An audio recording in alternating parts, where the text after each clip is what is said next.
guys and a gal talking about movies. Two guys and a gal talking about movies. Two guys and a gal, they're talking about movies, and you know they are really groovy. Two guys and a gal talking about movies. Two guys and a gal talking about movies. Two guys and a gal, they're talking about movies, and we know they are really groovy. Hello, everybody, and welcome to another edition of Two Guys and a Gal talking about movies. And thank you to Diane Coll, who did that amazing theme song. She does many of our theme songs here at Cosmos, and we are very grateful to her. She's an amazing musician.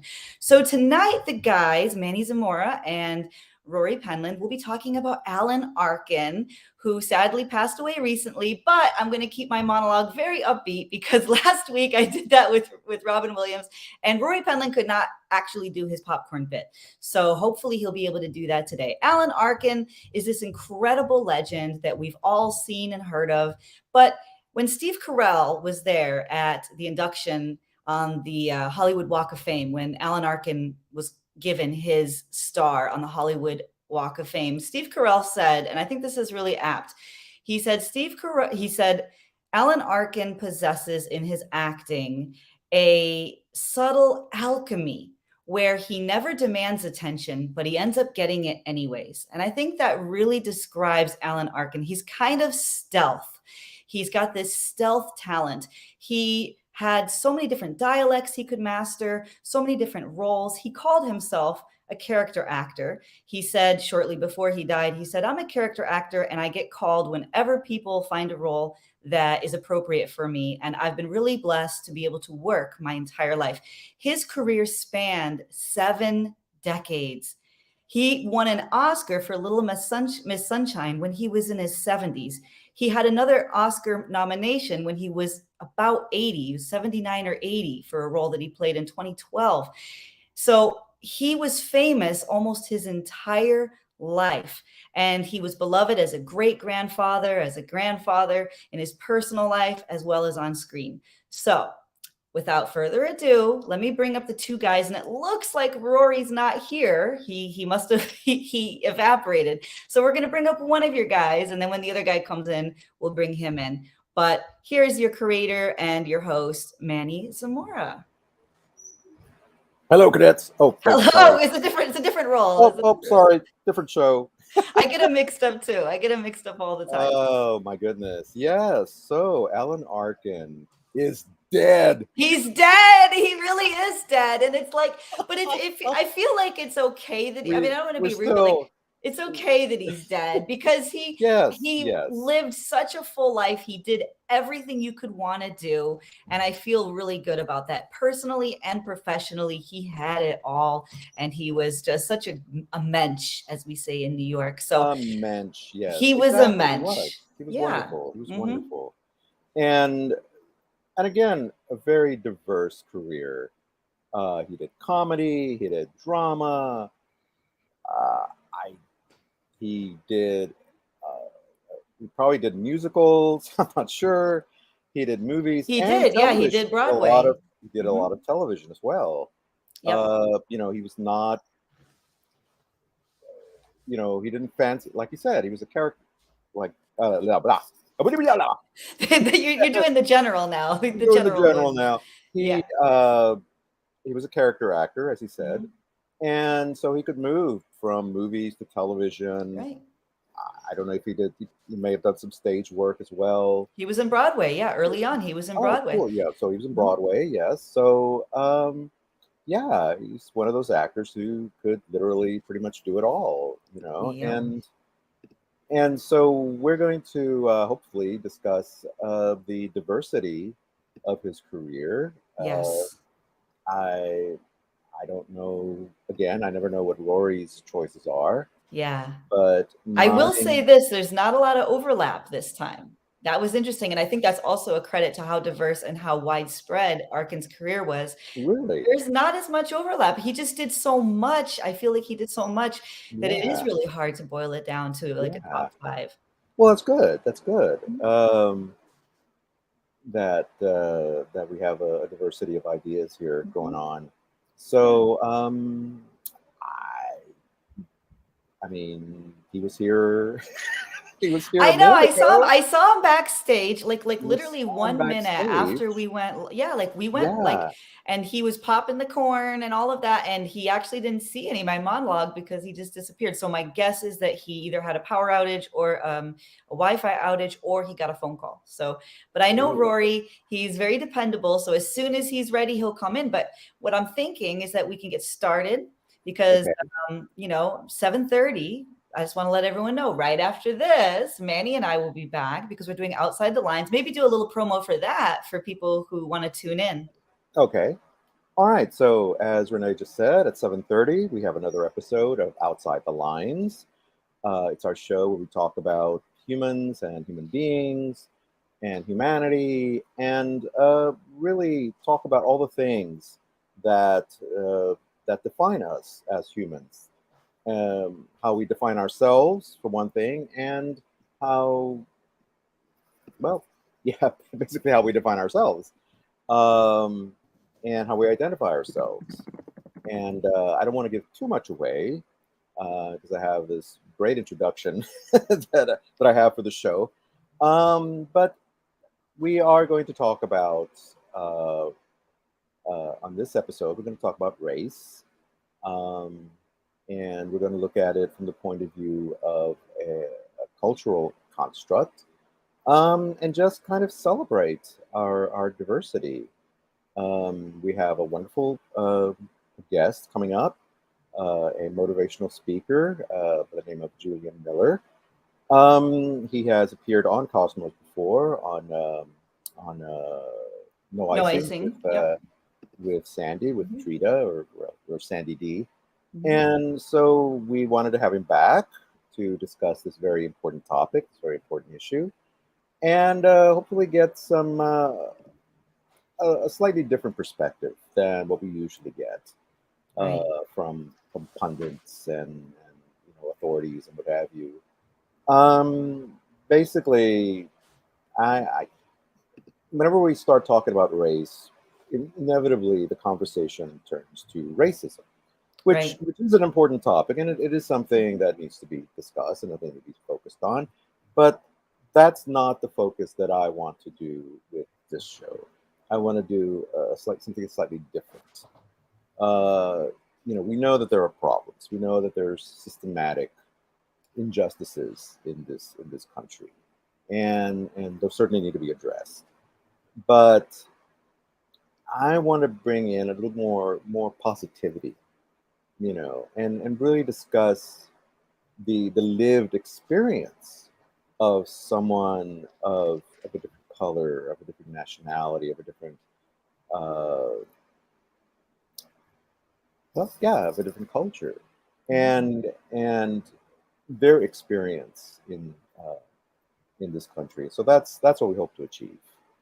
Yeah, and it's great too because when Manny said, when Manny pitched the topic idea, and he said, "I want to do something positive about race," and we told Julian, and he was all over it, and he said, "Positivity is my thing. That is exactly what I want to do." Exactly. He was just really eager to do it. So I'm looking forward to it because we're going to have 3 different ethnic backgrounds or racial backgrounds or whatever you want to call it, and 2 different genders.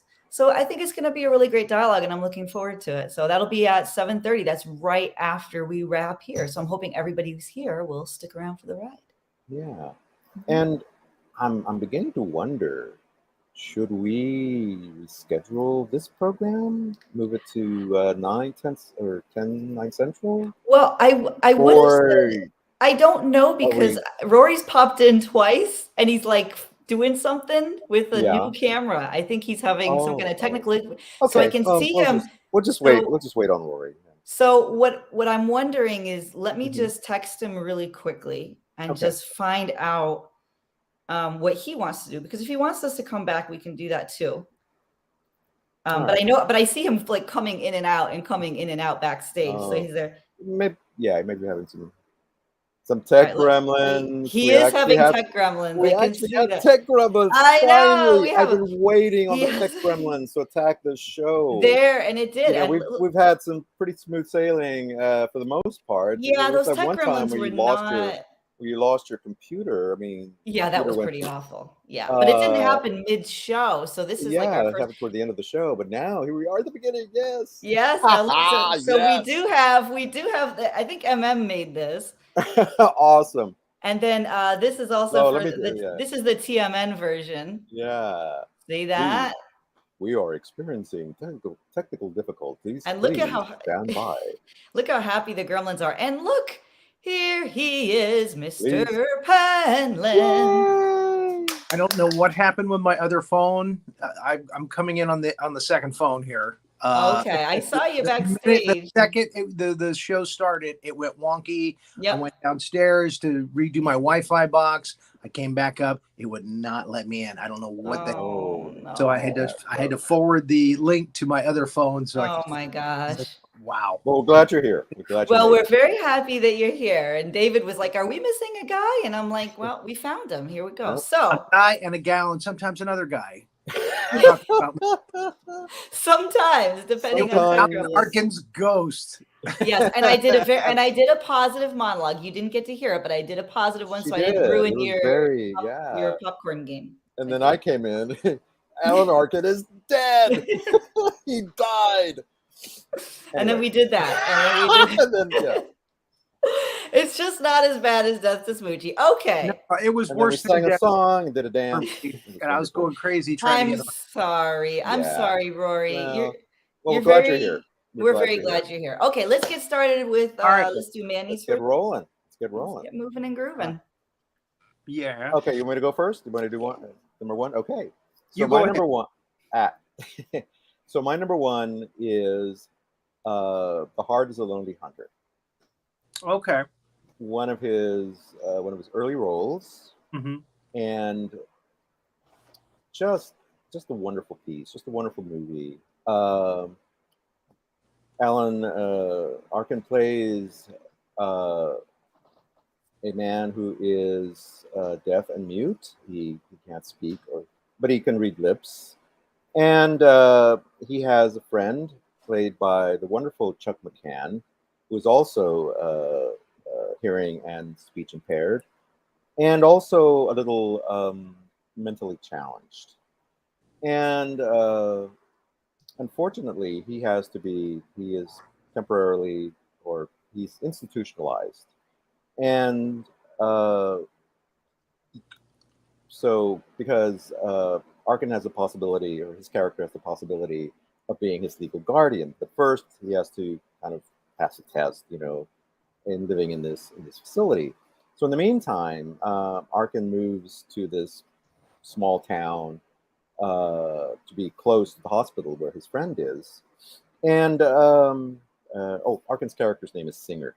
So Singer moves into this house, has a room for rent, where he meets a very young Sandra Locke, and this is her first movie role, and she's wonderful in it, as this teenage girl who eventually befriends Singer, and he meets all these different characters, and there's just great performances all the way around. I mentioned Sandra Locke, Stacy Keach is in this movie as an interesting character. Cicely Tyson is in the movie, and a wonderful African-American actor named Percy Rodriguez, who plays Cicely's father, who's a local doctor. And through the course of the movie, Singer befriends all these people and kind of becomes involved in their lives a little bit. But all the while, he's having his own problems. He's trying to deal with his friend, who unfortunately, and the movie has some funny bits in it, but it's not a comedy. It's definitely a drama, mm-hmm. And it's very. I mean, the title is very appropriate. It's a bit of a tragedy. It's a heartbreaker. Things happen at the end of the movie, and I hesitate to. I don't want to spoil it for anybody who hasn't seen this movie. I so yeah. Oh, you haven't seen it? You Okay. haven't seen it? I've heard of it, but I haven't seen it. Yeah. Oh, well, you have to see it, and you better have your hankies, Mhm. your tissues ready for the end. And again, I really don't want to spoil it. It's let's just say things don't work out for some people. Well, they don't work out for Mr. Singer, for Alan Arkin's character. But it's an amazing role. It's a very challenging role. I mean, he doesn't say a word throughout the movie because that's the nature of the character. But he does so well with just communicating through expression, through his body language, and so on and so forth. I'm sure he underwent extensive preparation to play this role. He uses ASL, American Sign Language. He and Chuck McCann, who plays Mr. Antonopoulos, who is his best friend, and it's just and being it takes place in the time when it was filmed, which is in the 60s. And I mentioned racism earlier, and there's elements of that involved because of the black characters in the movie, and some of the white Cicely characters, Tyson and Percy and Rodriguez. Cicely Tyson and Percy Rodriguez, Yeah. who incidentally, as a side note, I remember him from his appearances on Star Trek. Of course, he was in a couple of episodes of that, but here he's this wonderful performance as this very solemn, very strict doctor, and like I said, Cicely plays his daughter, who he feels married beneath her, and had this wonderful plans for her. That he wanted to go to college, he wanted her to be a doctor, and all this stuff, and she marries this man that he loves, and he has a very kind of unfortunate incident that happens to him that sort of turns her against him, and Singer comes along and helps sort of facilitate a reconciliation with what happened. So anyway, I don't want to go on and on about this one movie, but if you haven't seen it, I highly recommend it.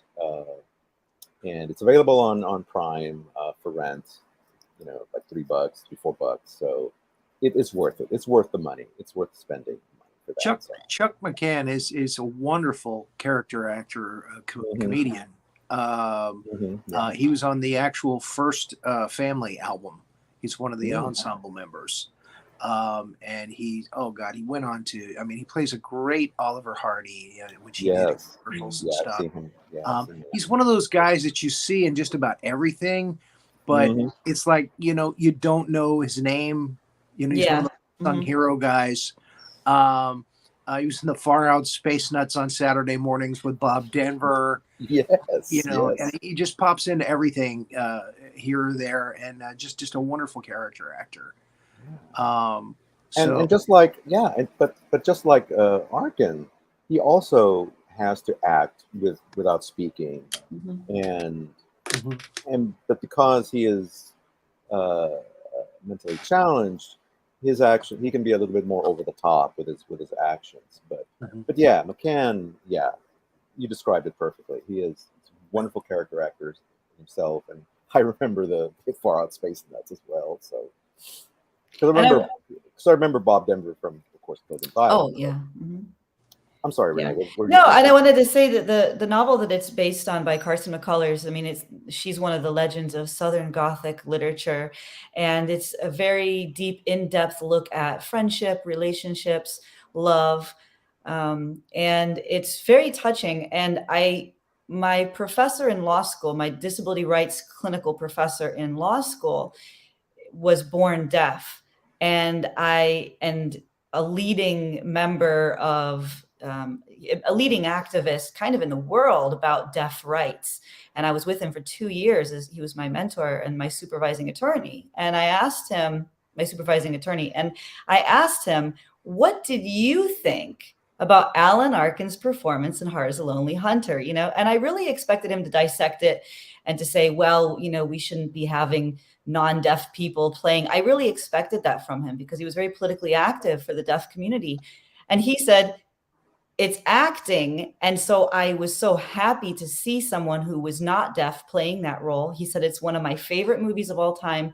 And he said, what Alan Arkin did in that movie moved me as a deaf person very deeply. And I mean, he surprised me. And I said, really? I said, that's so great. And he said, yeah. He said, I could tell the amount of preparation that went into that role.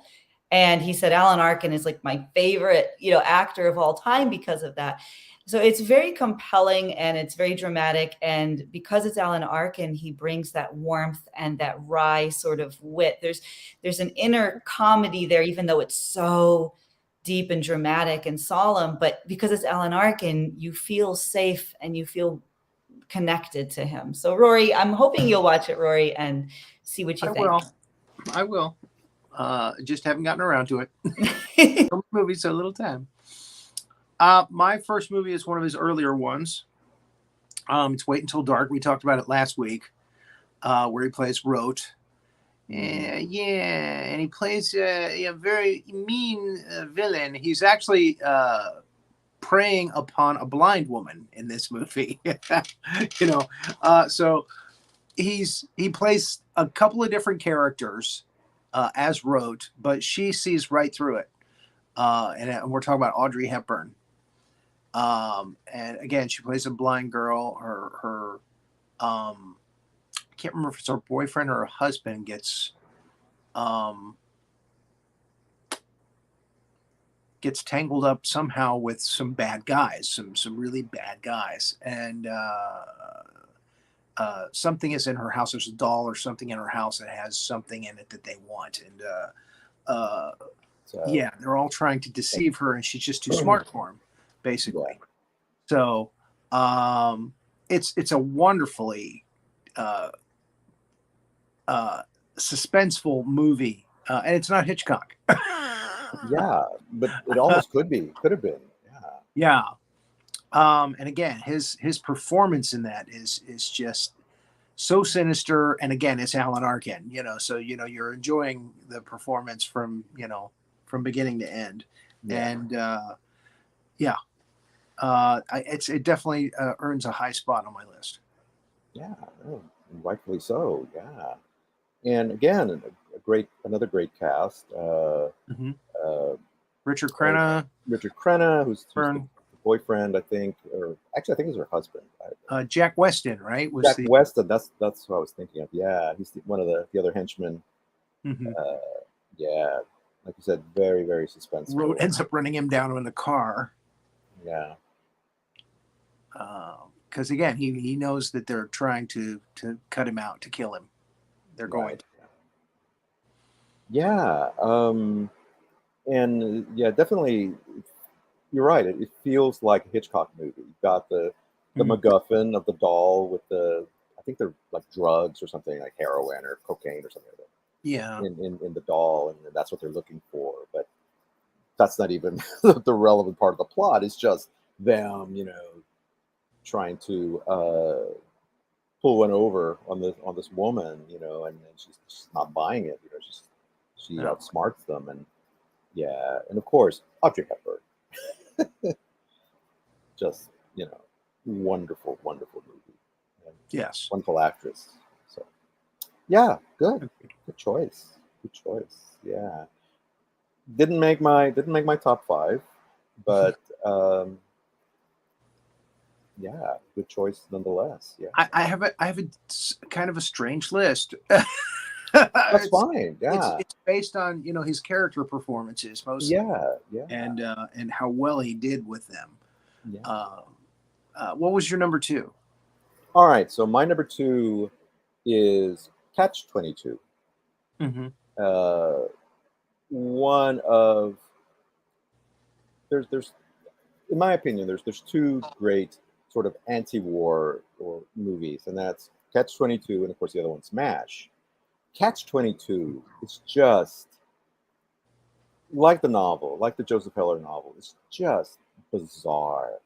And Mike Nichols, who normally well, not normally, but he's known for comedies and so on. But this one is just this surreal journey through this hellish landscape Yeah. during World War II. It's set on a military base, an Air Force base in like Sardinia or someplace near Italy, where they send these bombers off on these bombing runs.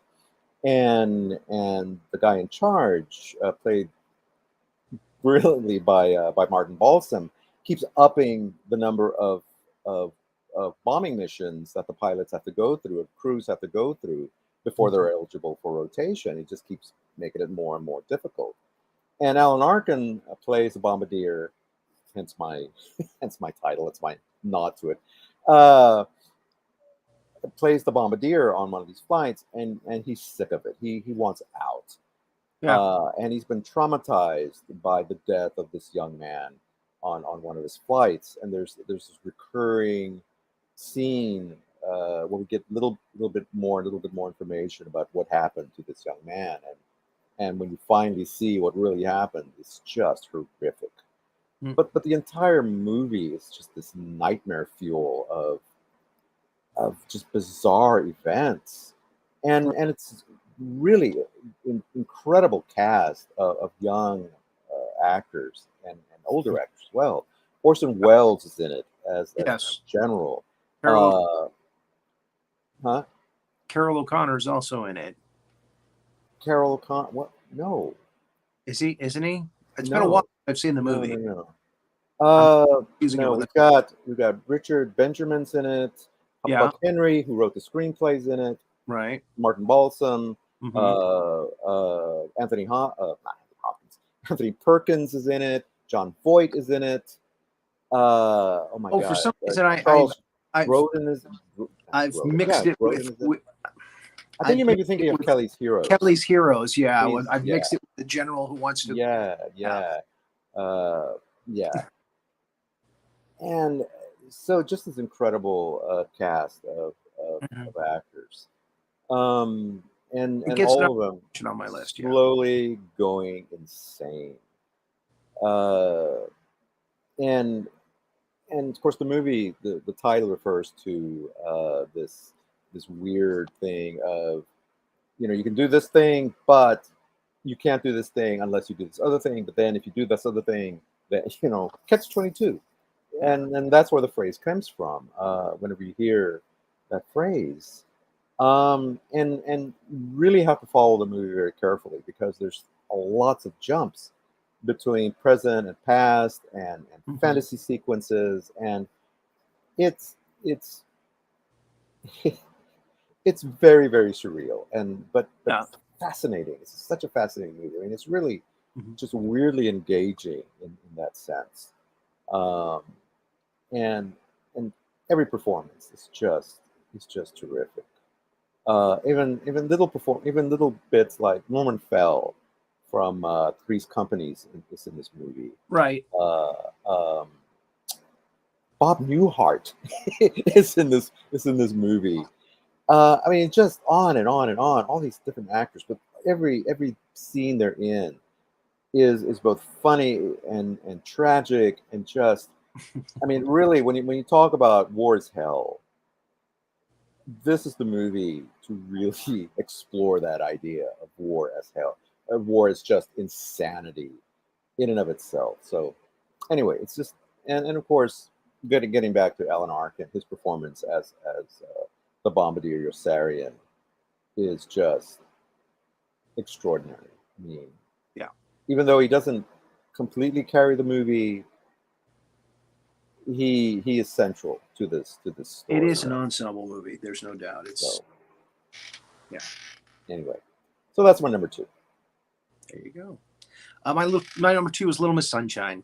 The performance that got him an Academy Award. His performance definitely deserved an Academy Award. His character of the grandfather in this is so wonderful and sweet and twisted. Yes. It's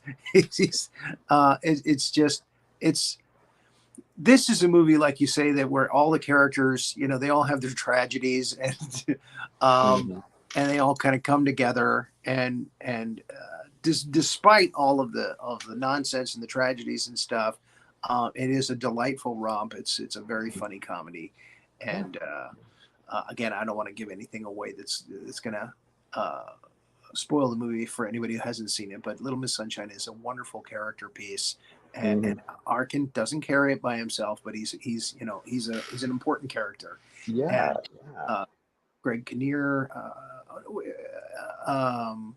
Toni Collette as the mom. right. Paul Dano is the teenage boy that takes the vow of silence.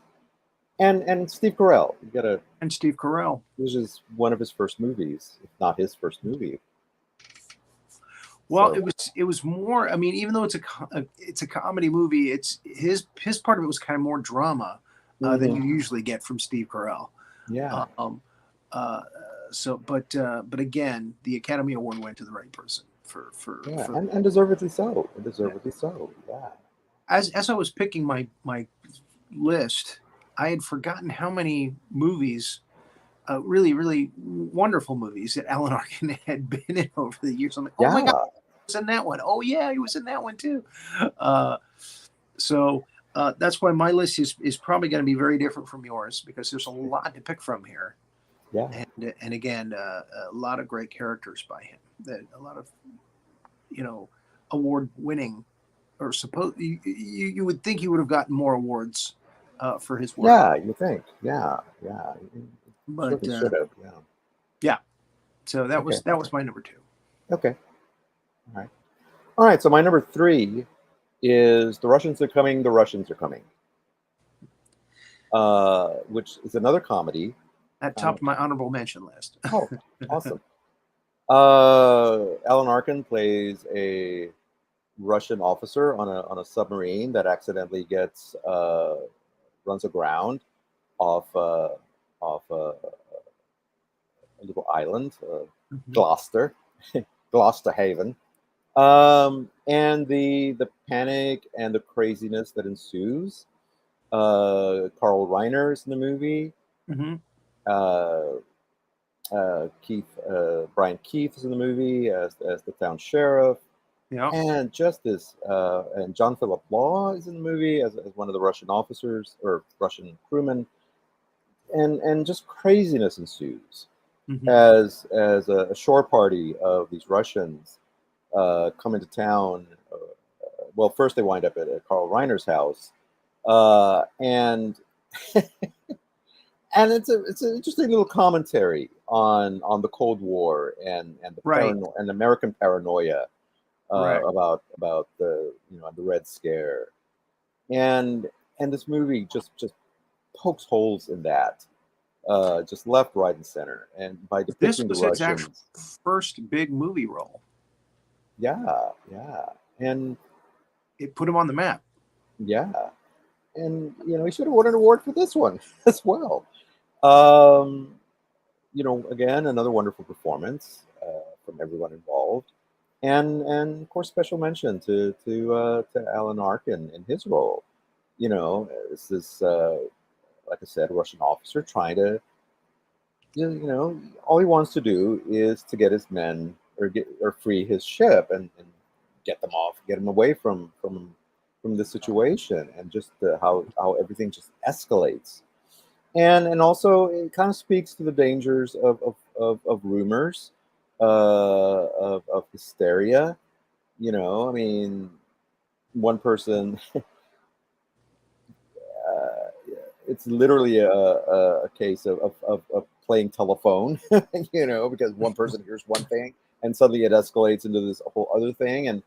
And fortunately, though, it does have a happy ending. And so, and it's the same kind of story that Steven Spielberg tried with 1941, except, his was sort of more fictional idea of the Nazis landing, and almost the same plot, except it's a Nazi ship that winds up off the shore of California, and all the craziness that ensues.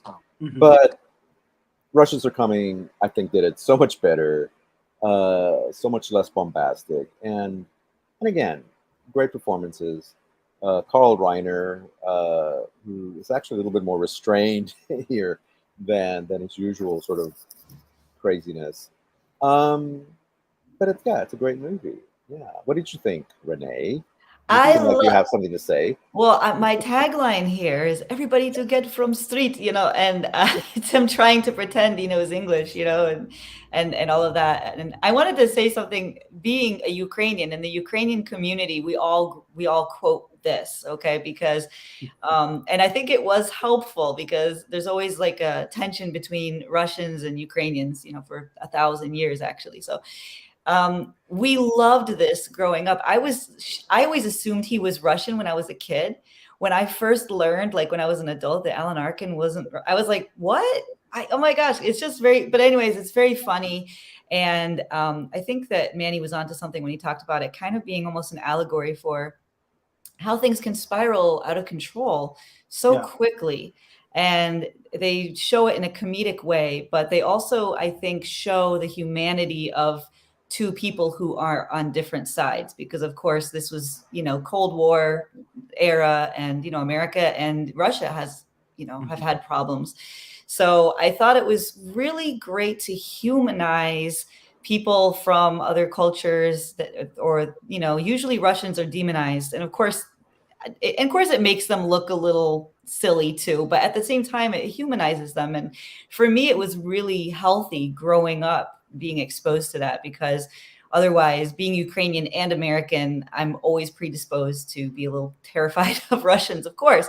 But I think it changed my development, and I think it's one of the movies that I always go back to as being a little seed of why I became so interested in reaching across the aisle with people I don't understand. I really think this movie did a lot there. So yeah, what you said, Manny, I think it really shows how things can just spiral and spiral and spiral, and how we have to just sort of learn how to see everybody as human, and everyone's just trying to get their mission accomplished, whatever that is.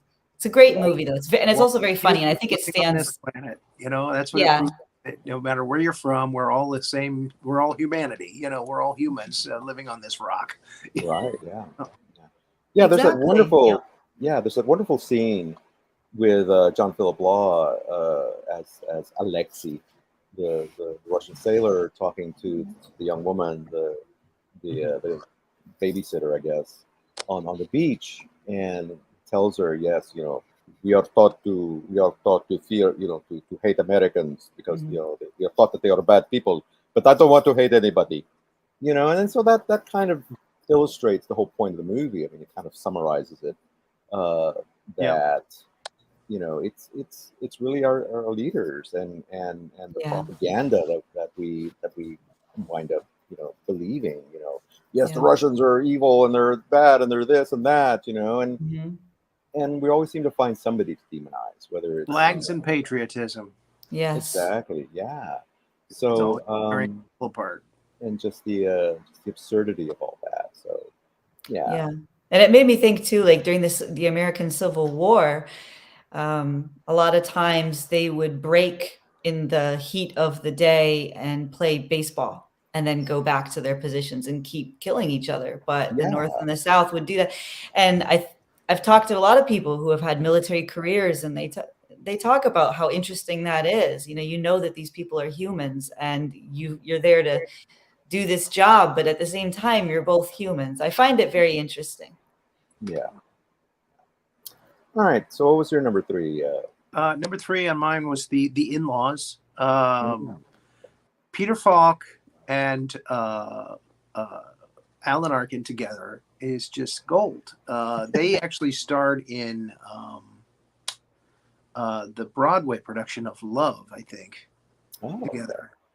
And I think Jack Lemmon ended up playing the character in the movie, and Peter Falk ended up doing the other character. But in any case, yeah, I mean, those two together are just comedy gold. It's a wonderful movie. It's a delightful movie. Yeah. A lot of good comedy shtick, and definitely worth a watch if you need a laugh. And Arkin really does great playing the character who seems to be kind of like out of the loop. And he's pulled in and he's confused and dazed and Yeah. he does that a lot. And he does that in Santa Claus 3 as well as the parent, as the wife's Santa Claus's wife's parents when they come up, Anne Margaret and him come up to the North Pole. So he's really good at that. Also, Edward Scissorhands. Again, he's kind of the guy that's out of the loop and he doesn't understand. He quite doesn't get it. And, I mean, he plays that very well. So, yeah, The In-Laws is number 3 on my list. Cool. Yeah, I was going to say, my take is Arkin, from the movies I've seen, and including that one, is he also plays a character who, through no fault of his own, winds up in these unusual situations, right? And like you said, he's kind of confused. He's kind of like, and he also he's kind of like Pacino. He sometimes he's a little shouty. He's a very good shouter. He's a very good screamer. When he delivers his lines, and it kind of reminds me, of John Cleese in a way, and some of his characters who sort of sometimes very befuddled and very, and have, a little bit sarcastic, kind of like the character he played in Faulty Towers, he thinks he has everything under control, but he doesn't, and I feel like Arkin has that very similar quality of, I'm in control of things, but he's not. They're spiraling out of his control, and he's trying to rein everything in, and it just keeps getting worse and worse. So yeah, but yeah, good choice. The In-Laws is it's a very, very funny movie, and for anybody who just knows Peter Falk from Columbo, you got to check out his movies where he plays comedy, like The In-Laws, The Chief Detective, and other movies like that. So. Falk in his early days, just very funny without being Columbo, like you said. I mean, his taxi cab driver, and It's a Mad, Mad, Mad, Mad World. Every line is really hysterically funny. He's very sarcastic as the taxi driver. And it's a very small part at the end of the movie, but he makes it very memorable.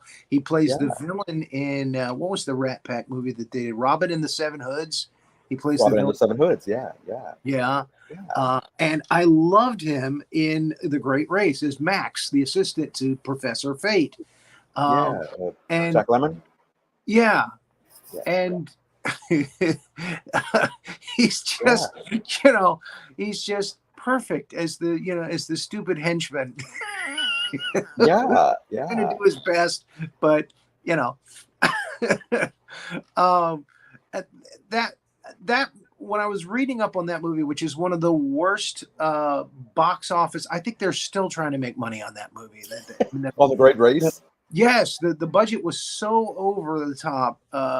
It was who did the Pink Panther films? Blake Edwards. It was a Blake Edwards comedy, and it tanked at the box office. Nobody, I guess, wanted to see it, and I was reading about how disastrous that was. But the making the movie, they had a lot of fun on the set, and this is where Peter Falk started stipulating that he wanted a pool table. He loves to play pool. So he stipulates in his contract, there's got to be a pool table so that we can play pool between shots, between takes, while we're waiting for them to set up the lights and everything. So that's what he does. He loves to play pool. He was very good at playing pool, evidently. He's a real hustler. So everybody, when they talk about Peter Falk, they talk about that, about how they remember playing pool with him between takes. Wow. Whatever. That's awesome. Yeah. Hey, if you're going to have a perk, make it a pool table. That's so cool. So we're on number 4 now? Number 4 which is my number 4 is Little Miss Sunshine. Okay.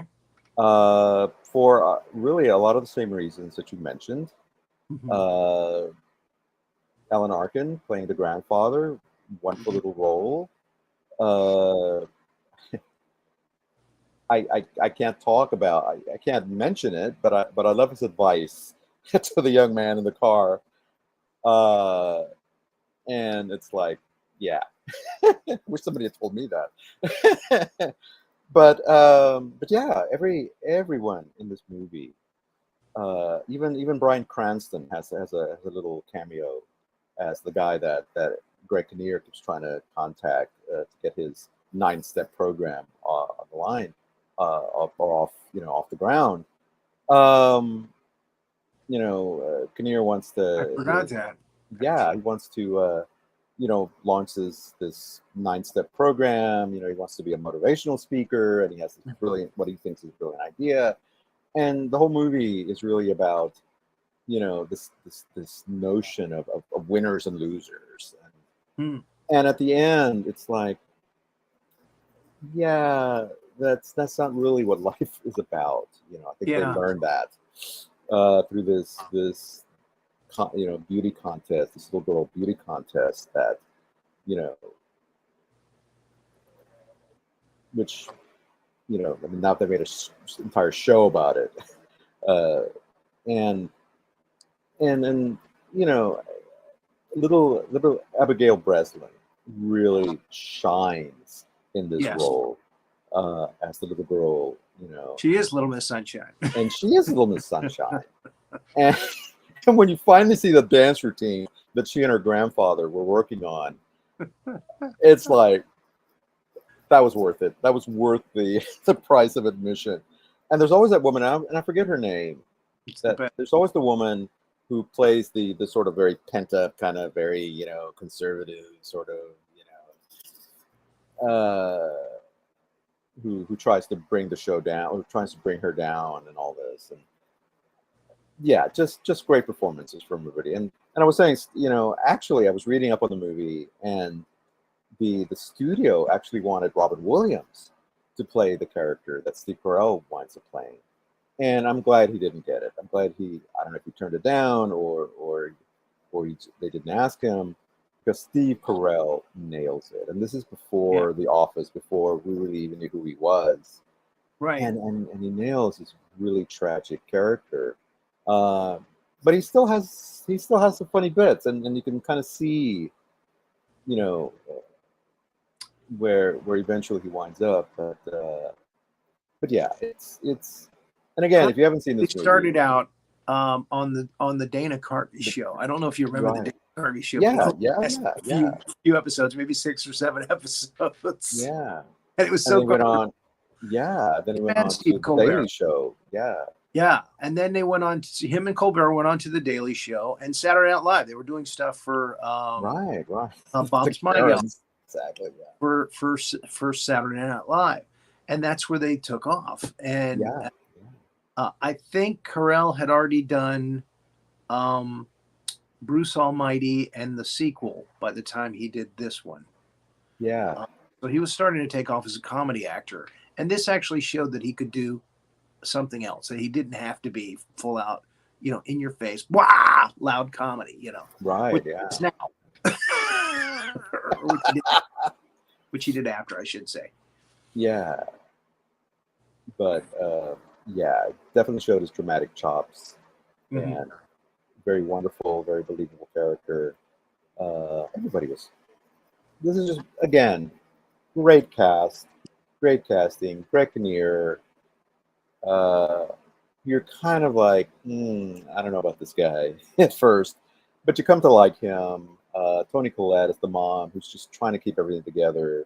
And of course, like I said, Alan Arkin as the grandfather, and little Abigail Breslin as the little girl, Chloe, who right? I think her name's Chloe.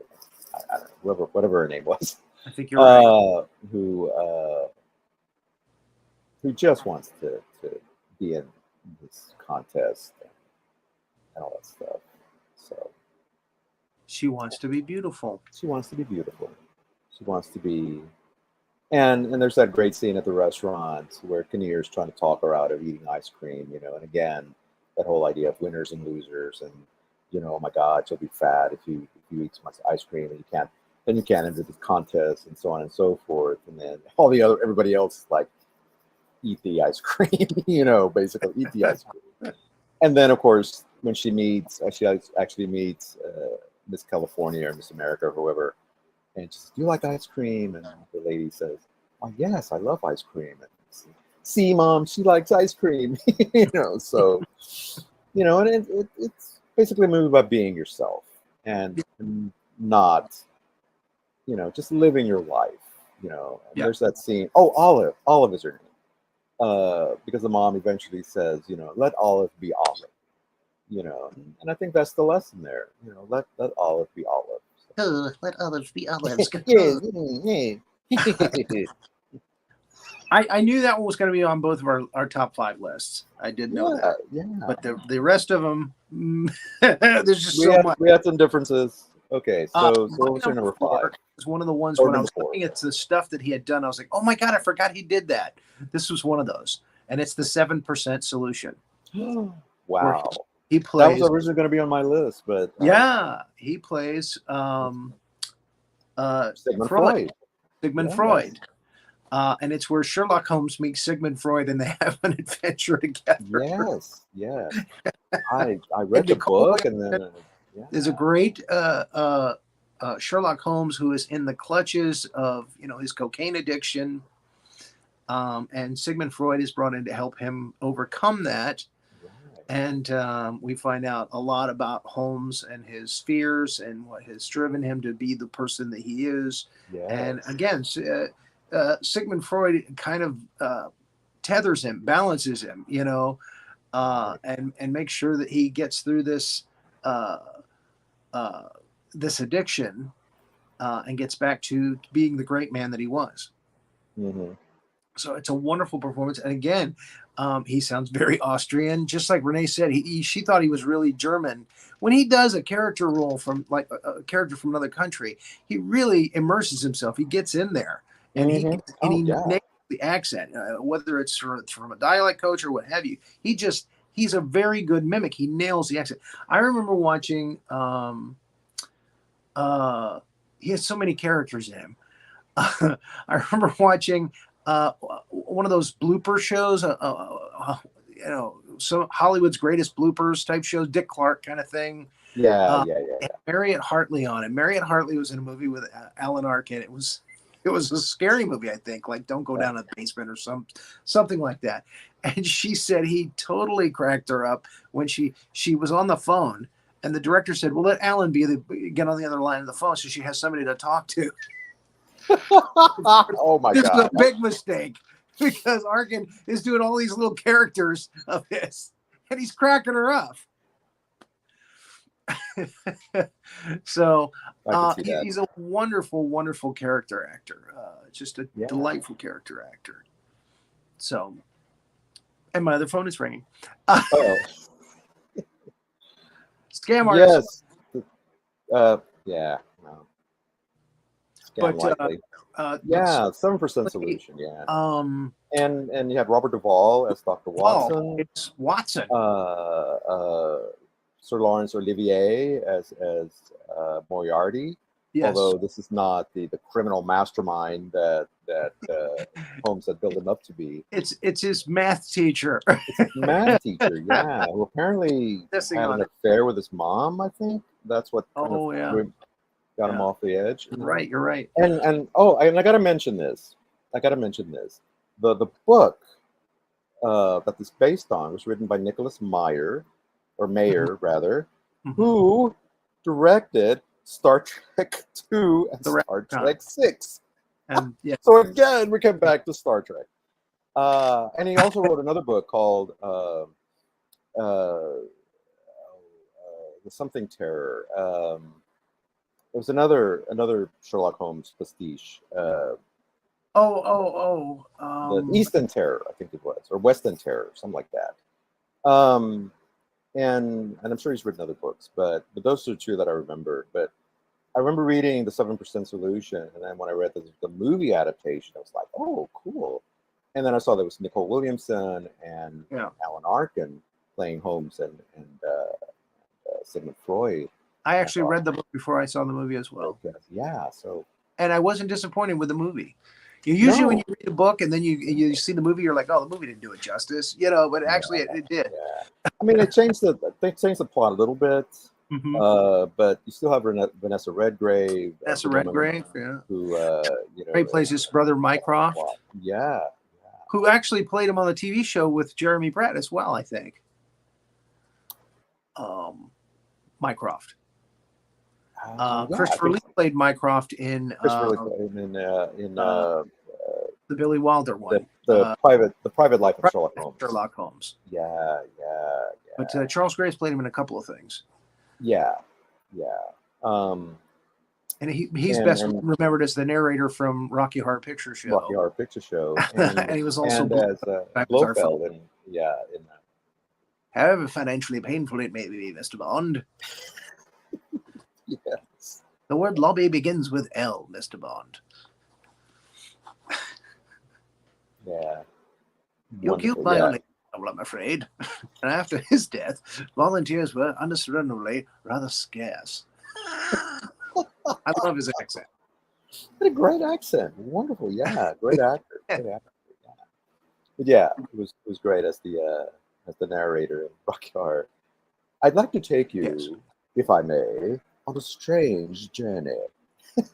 So, anywho, all right. So that was and his fiancée, Janet Weiss, two young, ordinary, healthy-minded kids. With next. But they were dark and pendulous. All right, let's get off the track. We're supposed to be talking about Alan Arkin. We're talking about Alan Arkin here. Okay, so that was your number 4 or number 5? Yeah, that was my number 4. Number 5 is really going to surprise you. So what's your number 5? Number 4, So my number 5 is a movie called Poppy. Okay. Where Alan Arkin plays another foreign character. He plays a Puerto Rican man with these 2 boys who are his sons, and they live in this really rough neighborhood in New York. And so Arkin wants them to have a better life. So he concocts this crazy plot to ship them off on a boat and have them come back to shore, have them rescued, and pretend to be Cuban refugees. And so he, and at first, this is the idea that he has, but he's afraid to pull this off until something happens to the boys that finally leads him to say, okay, I'm doing it.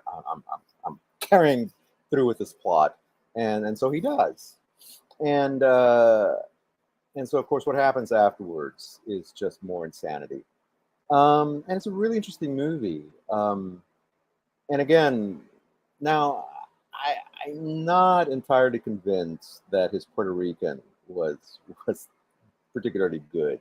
But he tried, and you're going to have to speak some Spanish in it, but even that is, as a Spanish speaker myself, I'm like, good, but not entirely. But still, I give him credit for attempting it. And I'm sure, I'm like, I'm sure I feel the same way as a lot of British people feel when they hear Americans try British accents. It's like, yeah. About that a couple of years ago, yeah. But still, like I said, yeah. But it's an interesting movie, directed by Arthur Hiller. And the only problem that I have with the movie, I mean, I recommend it, but I kind of have a little bit of a problem, is that tonally, it kind of has these very weird shifts in tone. From trying to be comedic to trying to be tragic, and it doesn't always mesh. I mean, Arkin is funny in turns in the movie, and then there's scenes but it doesn't always mesh with the overall theme of the movie. You know, it's like it can't decide. You know, does it want to be a comedy? Does it want to be a drama? You know, where's it at? Rita Moreno has a little bit of a part that's almost really more of an extended cameo than anything else. And I was really hoping her character had much more to do in this movie than what it became. And it's almost like two different movies after he executes his plan. But overall, it's still a great performance from Arkin as this desperate father who just wants the best for his kids, who wants to take them out of this environment that they're in and try to give them a better life. The way he goes about it is so crazy and so wild. And the two boys who play his sons are awesome. And in turns, you know, and they're very true to life. You know, they're not cutesy, sort of, you know, precocious kids. You know, and you can tell that they're not entirely professional actors either. And so they keep it real, as they say. And Arkin's character isn't always likable. Isn't always. I mean, he's a little rough around the edges, as you would expect from this. And so it's a very realistic portrait as well. But again, sometimes, like early in the movie, he breaks the fourth wall and checks directly to the audience, which he doesn't do later in the movie. And it's like, so what was the point of that? You know? But still, I still have to recommend it, even just for Arkin's performance alone. I mean, and it's not a bad movie by any means. It's a good movie, but you still kind of have to navigate these weird waters of, you know, is it funny? Is it not funny? So anyway, so that was my fifth, and it edged out 7% Solution just a little bit, even though I love that movie, but this is such a different kind of performance for Arkin. That's the way I felt about his performance in my number 5 movie. And let me preface this number 5 movie by saying that in 1989, when Batman came out, there was this wave of hero movies. Mm-hmm. Not necessarily Oh super. My goodness! I think I know the one you're going to talk about. So okay, we came out with Dick Tracy, with Warren Beatty. We came out with the Flash on TV, the first Flash TV show with John Wesley Shipp, and they had an idea. Disney had an idea to kind of put a little Indiana Jones together with superhero, and they came out with the Rocketeer. And okay.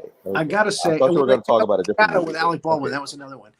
So this is like the early '90s, early to mid '90s. They're doing more Batman movies, and again, they're upping the game on. This is before the Marvel universe and the DC universe really got kicked into gear, but they're really trying hard. Oh, and Billy Zane as the Phantom came out at the same time. Yeah. So they're doing these movies Very to try underrated.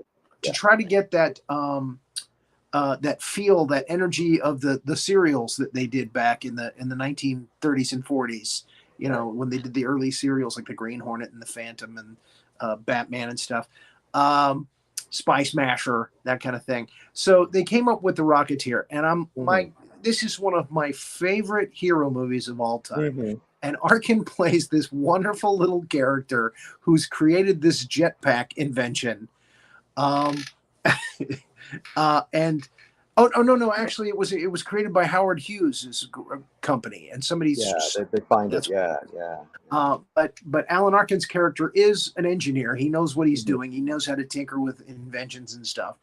And it ends up in the hands of this guy who has no.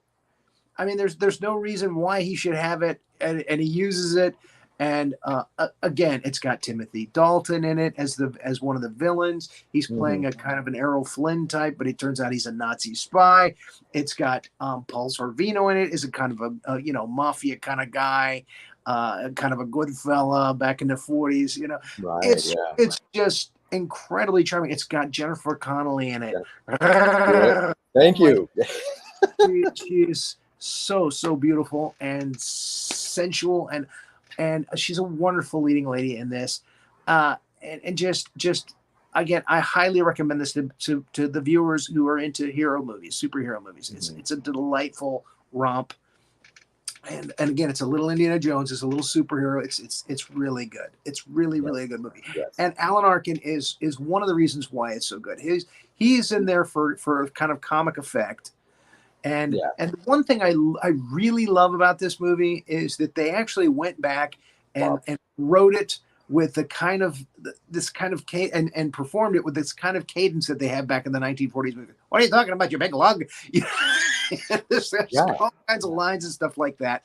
It's just a charming superhero movie. I mean, big finish on a Zeppelin. You know, they have a big fight on a Zeppelin. There's a character that they make. His name is Lothar, who they make to look like Rondo Hatton, the actor that had a deformity, a physical deformity that put him in horror movies. He was in some of the Universal horror movies, just again, delightful from beginning to end. It's really a wonderful movie. I loved it. And I loved Alan Arkin's character in it. He was so funny in this. So I had to put it on. Wonderful. Awesome. So let me tell you about The Rocketeer. The Rocketeer is based on a graphic novel by one of the greatest artists that ever lived, Dave Stevens. And so it was sold to Hollywood, and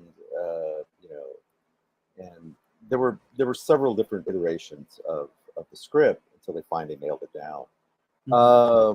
And like most adaptations of graphic novels, comic books, there's some differences. There's some changes, but the artist based the character of Cliff Secord, who's the main character, the Billy, not Billy Zane. I forget his name now. The main actor, Campbell. Thank you, Billy Campbell. Based it on him.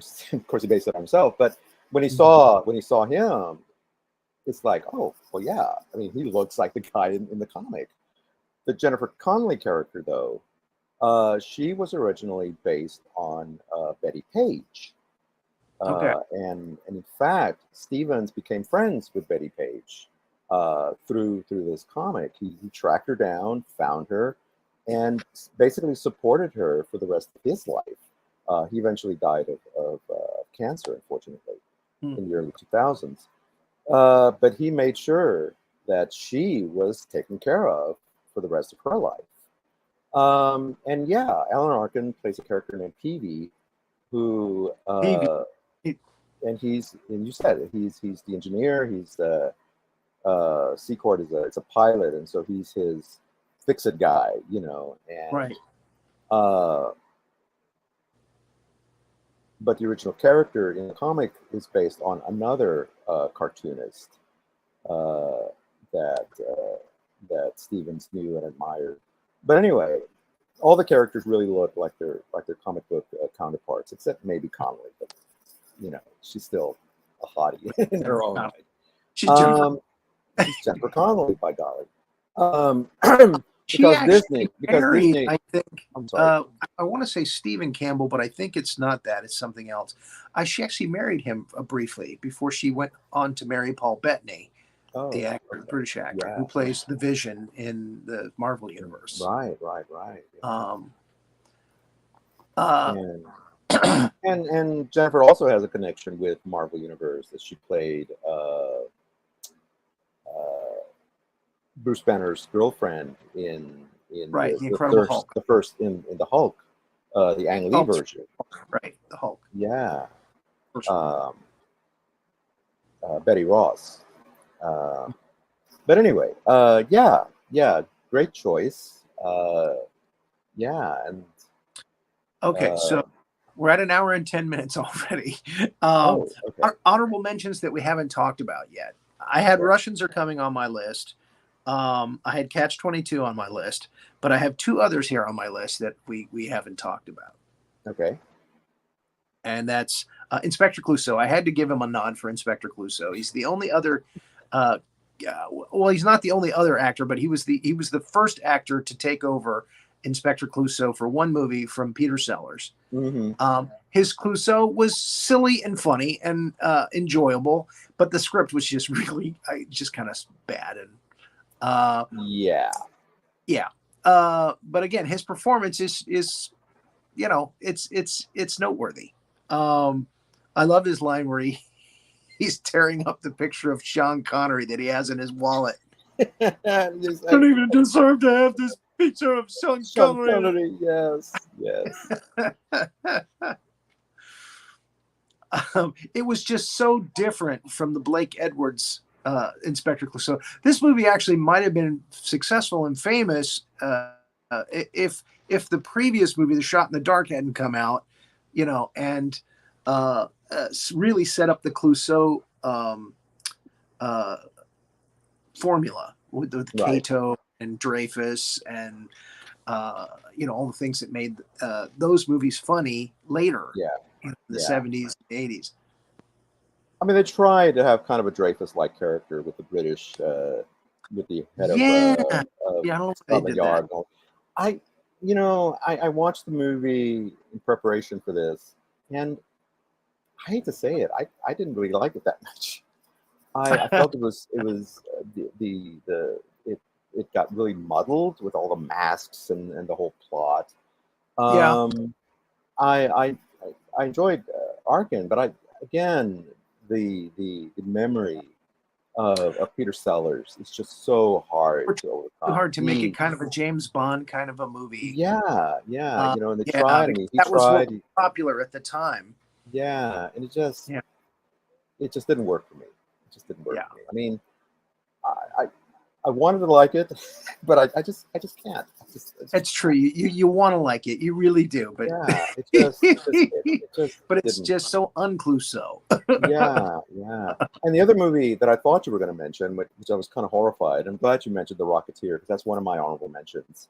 Is he did this movie called Return of Captain Invincible, which again was a superhero spoof, and it was made in Australia by the same guy who did The Howling 2 and I hadn't seen it. I saw it on the list. Oh my God. But I haven't seen it. Skip it. It's awful. It's really, really awful. And they try to make it kind of a musical in part, and Christopher Lee is in it playing the villain. Again, just a waste. That's always a good choice. A great cast. And I got like 30 or 40 minutes into it, and I rarely do this, but I actually turned it off. I was like, I can't watch the rest of this. Wow. It's god awful. And for me, who loves everything, I just couldn't. It was just that bad. So anyway, my other honorable mention is Freebie and the Bean. Which is a buddy cop movie with James Caan. And this was way before Lethal Weapon. But this was the original Lethal Weapon. And now this was a good one. This was a good movie. Funny and crazy, and Arkin playing the straight guy or the straight man to James Caan's more kind of crazy. But yeah, if you've seen Lethal Weapon, you will love and enjoyed that one. You should like Freebie and the Bean. So anyway. I had to mention So I Married an Axe Murderer, where he plays the police, the chief, and his stuff that he does with was it Anthony LaPaglia? Anthony LaPaglia, yeah. Where he's like, oh, did I do good? Was I a better police chief that time? Like he's trying to be the police chief that LaPaglia wants him to be. That was a cute bit in the movie. Yeah. But it's basically a glorified cameo. And the jerky where he plays the mob boss that gets embroiled up with the Jerky Boys phone calls. Oh yeah. I thought that deserved a quick nod. Yeah. And another I'm proud of you. You're up at the top of the poster, Jerky. Yeah. And also got to mention Glengarry Glen Ross. Another great ensemble piece. Incredible actors in that one. And Arkin, of course, just, hits it out of the park. Great performance. So, anywho, all right. So, unfortunately, Next time we're doing speaking of Goodfellas. Next time we're doing Scorsese. Martin Scorsese. Yes. Before the summer break. Yes. So that should be very, very interesting. Yes. Scorsese's got a lot of work out there that's So could be on everybody's lots top to talk about on that one. Yeah. Miss Renee, where are you? I'm right here. This was a good one, guys. This was a really fun one. I love Alan Arkin. Yes. And he's got a lot of good performances. Good choices all the way around. Yeah, it's absolutely amazing. We got one that we agreed on. Yeah, we got one that we agreed on. Yeah, I told Manny I told Manny at the beginning, Rory. I said there was very little overlap here, and I thought that was a good testament to how diverse Arkin's career really was. Yeah, that there's so much to choose from. Everybody get off street. Everybody to get from street. Everybody to get from street. I love it. And the great part about that is when he says that, he's proud of himself for speaking the English so well. Like he thinks he's coming across as very convincing. He's very proud of himself. I love it. It's just great. It's so great. That's what's endearing about that. He's very endearing. Yes. I have to watch that again. I haven't seen it in a long time. Yes, I want to watch it again too. It's for free on Tubi. Oh, it's for free. I love that. Yeah, that's there's great. a few other ones that are on there that are.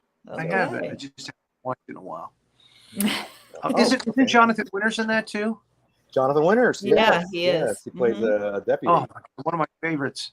We got to do a show on Jonathan Winters one of these days. Okay. Oh yeah, that's a good idea. When we come back from break, we're going to have a whole slew of new things to talk about. That's right. And I want to say that in a couple minutes we have Outside the Lines, and then tomorrow we have It's Casual, which is going to be at a special time at 10 p.m. Eastern tomorrow. Yeah, 10 o'clock with David Myers. David Myers. Yeah. David Myers. Wonderful musician and just all around good guy. He's another mensch. We started with the mensch of Alan, and we end with the mensch of David. We love David very much. All right, everybody. So in 10 minutes, we'll see you all right here for Outside the Lines. Good night, everybody. Good night, everybody. And be on the lookout for those big